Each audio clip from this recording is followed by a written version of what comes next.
प्रातः संकलन की टीम बगहा चीनी मिल में है और आज कार्यकर्ता सम्मेलन रखा गया था जिसमें हजारों लोगों ने आज राजद का दामन थामा है। दीपक यादव के नेतृत्व में और तेजस्वी यादव भी आए थे और उन्होंने जनता को, जितनी भी जनता आई थी उसको संबोधित किए। कहीं ना कहीं एक परिवर्तन का आगाज है, लेकिन दीपक यादव जी इस बदहाली को, चंपारण की बदहाली को रोकना चाहते हैं। यही चंपारण है जो देश की आजादी में अग्रिम भूमिका निभाता है, उसको लेकर कहीं ना कहीं चुनाव में है। बहुत बहुत स्वागत है सर आपका प्रातः संकलन टीम में।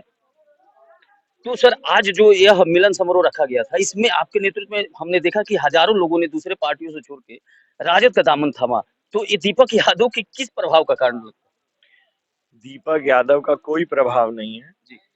ये लोगों के दिल की जो पॉलिटिकल फ्रस्ट्रेशन है, जो अंदर से असंतुष्ट वो हैं जी। कि जिस तरीके का विकल्प उनको सालों साल से मिलता आया है, जी। वो जो उनका जो असंतुष्ट असंतुष्टि जो उनके मन की है, वो दीपक यादव के नाम से या माध्यम से बाहर निकल रही है।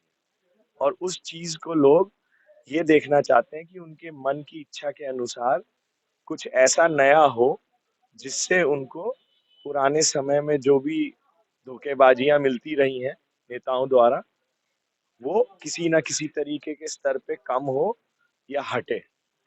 इस इस फ्रस्ट्रेशन और इस असंतुष्टि का नाम दीपक यादव है। है? हमारी कोई औकात नहीं है, ये जनता की लड़ाई है और हम इसको लड़ने की कोशिश कर रहे हैं। लेकिन दीपक यादव जी सुशासन की बात करते हैं और गरीब कल्याण की बात करते हैं, लेकिन वैसे अगर आपका परिचय दिया जाए तो कहीं ना कहीं एक चीनी मिल के आप मालिक हैं।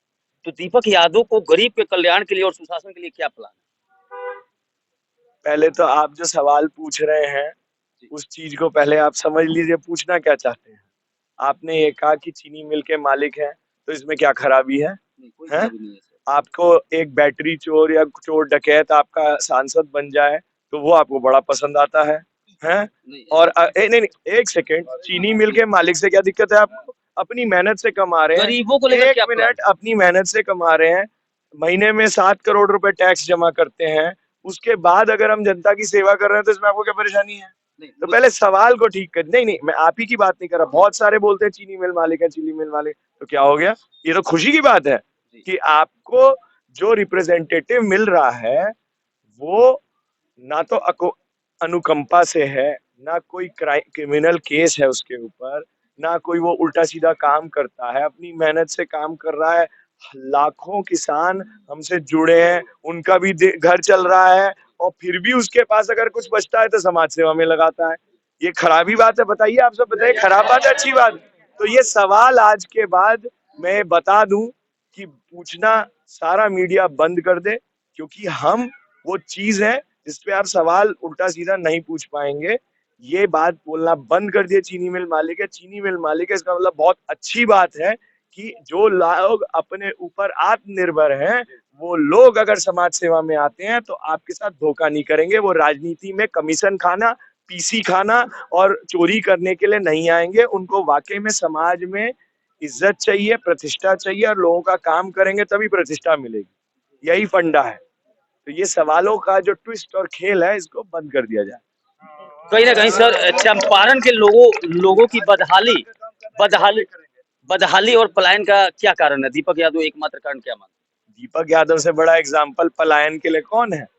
भाई हमारे यहाँ 2000 आदमी काम करते हैं, 1 लाख किसान अपना पूरे साल भर परिवार मजदूरी करता है अपने खेत में, छोटा छोटा।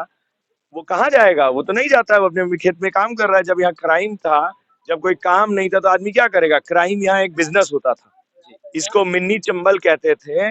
और एक पंचायत है यहाँ पे नैना, वहां पे शूटिंग की प्रैक्टिस होती थी। वहां पे क्रिमिनलों को पैदा किया जाता था कि जाइए ये लिए दुनाली और जाके अपनी रोजी रोटी खुद कमाइए। आज वो लोग मेहनत कर रहे हैं, कोई क्राइम नहीं करता, अपनी मेहनत से रोटी खा रहे हैं। तो दीपक यादव तो सबसे बड़ा एग्जाम्पल है पलायन के खिलाफ।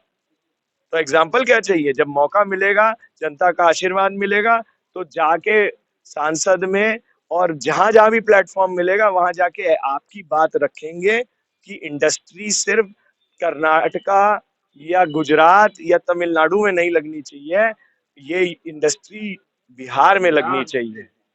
तो बिहार में लगेगी तो पलायन तब ना खत्म होगा। दीपक यादव जी सांसद बनकर आते हैं तो वाल्मीकि नगर में क्या क्या बदलाव आने वाला? दीपक यादव जी सांसद में नहीं भी आते हैं और अगर मंच पे ही खड़े होते हैं तो आज क्या बदलाव हुआ? जो आपकी 30 साल पुरानी डिमांड है राजस्व जिले की, एक होने वाले चीफ मिनिस्टर के मुंह से हमने आपको कमिटमेंट करवा दिया कि राजस्व जिला होना चाहिए। और वो बोले हैं कि अगर मौका दिया 2025 में तो तेजस्वी जी बोले हैं कि हम इसको राजस्व जिला बनाएंगे। आज तक किसी चीफ मिनिस्टर ने कहा और करा? तो हम आएंगे तो कौन काम एक्सपेक्ट कर रहे हो? ऐसे ऐसे काम होंगे जो आप सोच भी नहीं सकते हैं। आज ही हम एग्जाम्पल दे दिए हैं। इस मिलन समारोह के बाद आप जनता को क्या कुछ कहना चाहेंगे? तमाम मैं जनता को कुछ नहीं कहूंगा, मैं तो हाथ जोड़ के जनता को कहता हूँ कि मुझे कुछ मत कहना, ठीक है ना? कि मुझे कुछ मत कहिए, मुझे जो कहोगे फिर उस पे काम होएगा। तो मेरे सामने सोच समझ के कोई बात बोलना। मैं वो उस तरीके का बैल नहीं हूँ कि जिसको कुछ बोलते रहिए फर्क नहीं पड़ता है। जी। इसको दूर से कुछ कह दीजिएगा ना, ये अपना काम करना शुरू कर देगा। तो मेरे सामने जो बोलिएगा वो सोच समझ के बोलिएगा, क्योंकि हमें नींद नहीं आएगी जब तक जो बोलोगे उसका सॉल्यूशन नहीं निकाल देंगे। थैंक यू सर, आप हमारे साथ जुड़े और तमाम उन सवालों का जवाब दिए। निश्चित रूप से आज जो मिलन समारोह रखा गया था उसमें तमाम कार्यकर्ताओं ने जदयू और भाजपा का दामन छोड़ राजद का दामन थामा है। तो यह परिवर्तन का आगाज कहीं ना कहीं दिखाई देता है। बने रहिए हमारे साथ, देखते रहिए प्रातः संकलन। मनीष तिवारी के साथ विकास तिवारी, बगहा।